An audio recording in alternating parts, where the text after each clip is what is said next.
فانت ما تزعلش على الحاجة بعدت عنك، انت المفروض تفرح. انت المفروض لما تيجي تعلق قلبك بحاجة بتحبها في الدنيا، اذا كانت شغلانة او وظيفة او حلم او علاقة غرامية، ساعتها انت بتعلق قلبك بالحاجة اللي انت بتحبها وتنسى تعلق قلبك بربنا.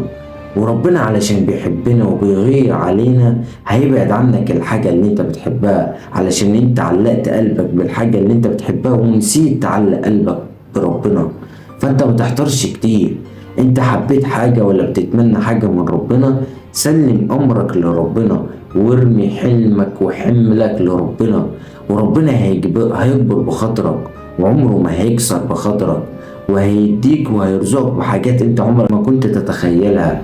فانت ما تستعجلش واصبر، واي حاجة انت تتعلق بيها قبل ما تتعلق بيها علق قلبك بربنا وفوض امرك لربنا.